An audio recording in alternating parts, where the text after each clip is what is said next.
एक पराठा ले लो ना, ससुराल में थोड़े ही न बैठे हैं। अच्छा भाग्यवान, लाओ दे दो। अच्छा ये कुसुम कहाँ है? सो रही है महारानी। अभी तक सो रही है? उसे बोलो कि उठ जाए, वरना नाश्ते के बजाय दोपहर का खाना मिलेगा सीधा। ये कहानी है रवि और उसके परिवार की।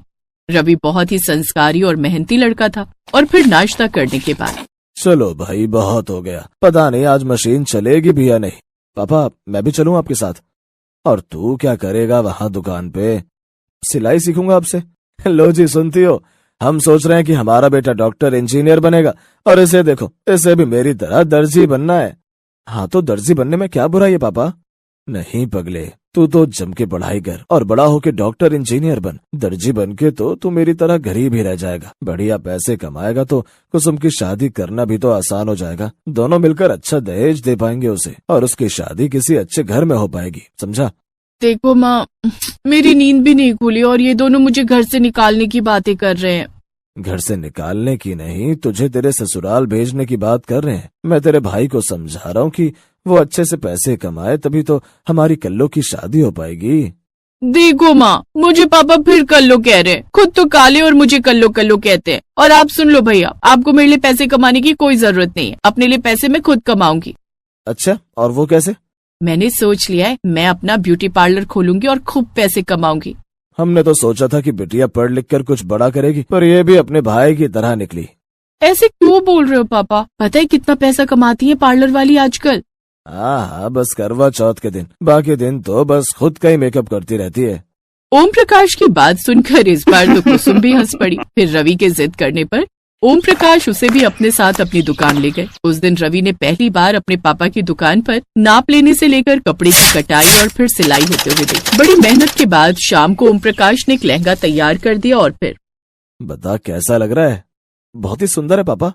तूने देखा ना कैसे मैंने पूरा दिन मेहनत करके ये लहंगा तैयार किया, और मुझे क्या मिलेगा? लागत हटा दो तो ले दे के कुछ 1000 रुपए, और डॉक्टर लोग तो एक मरीज को देखने के लिए ही इतने रुपए ले लेते हैं, कुछ समझा? हाँ पापा समझ गया। अच्छे पापा, जब तक मेरी छुट्टियां हैं मैं आपके साथ दुकान पर रोज आ सकता हूँ? हाँ, पर सिर्फ छुट्टियों तक, उसके बाद नहीं।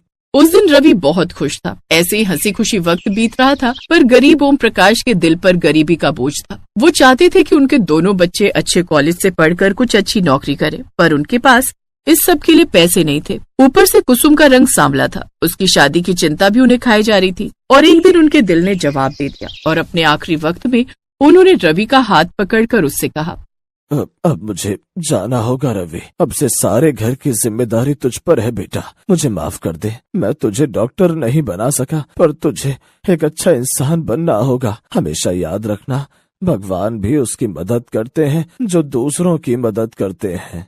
फिर रवि की गोद में ही उसके पापा ने दम तोड़ दिया। हंसता खेलता परिवार आंसुओं के सैलाब में डूब गया। धीरे धीरे परिवार की सारी जमा पूंजी खर्च हो गई।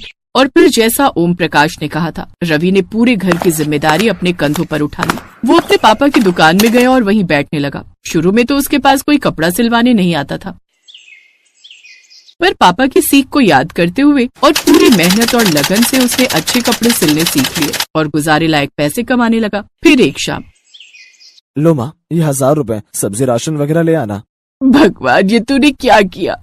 कितनी छोटी उम्र में मेरे लाल के कंधों पर तूने इतनी बड़ी जिम्मेदारी डाल दी। भगवान को मत कोसो माँ, चलो अब खाना दे दो, बहुत भूख लगी है। और ये कुसुम का है?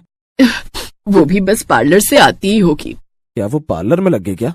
हाँ, कह रही थी भैया का हाथ बटाऊंगी। पता है उसने मेकअप का पूरा काम सीख लिया है। बता रही थी कि उसे पूरे 3000 रुपए मिलेंगे महीने के। नहीं माँ, उससे कहो कि वो पढ़ाई करे। मैं हूँ पैसे कमाने के लिए। मैं डॉक्टर नहीं बन सका तो क्या हुआ, वो तो कम से कम अपनी पढ़ाई करे। रवि वाकई बड़ा हो गया था। फिर अगले दिन जब रवि अपनी दुकान पर बैठा था, तभी उसके पास एक बूढ़ी औरत आई। बेटा, तुमसे एक काम था। जी बताइए। तुम लहंगे सिलते हो क्या? हाँ जी सिलते हैं, पर लहंगा किसके लिए सिलवाना है? और आप कपड़ा लाई हो? यही तो दिक्कत है बेटा। ये मेरी पोती है। परसों इसके स्कूल में कोई फंक्शन है, उसमें इसे राधा बनना है। इसकी मैडम ने कहा है कि लहंगा चोली पहन कर आना है, पर मेरे पास ना तो अभी कपड़ा खरीदने के पैसे हैं और ना ही तुम्हारी सिलाई देने के। अच्छा, पर दादी कपड़ा तो चाहिए ही होगा ना? बेटा देख लो, बची खुची कतरनों को जोड़कर ही बस एक काम चलाओ सा लहंगा बना दो ना। मेरी पेंशन आएगी ना 1 तारीख को, तो मैं तुम्हें सिलाई के पैसे दे जाऊंगी आकर। ये गुड़िया तो मेरी बहन जैसी है, मैं इसके लिए लहंगा जरूर सिलूंगा, और आपके पास जब पैसे हों अब तब दे देना, ठीक है?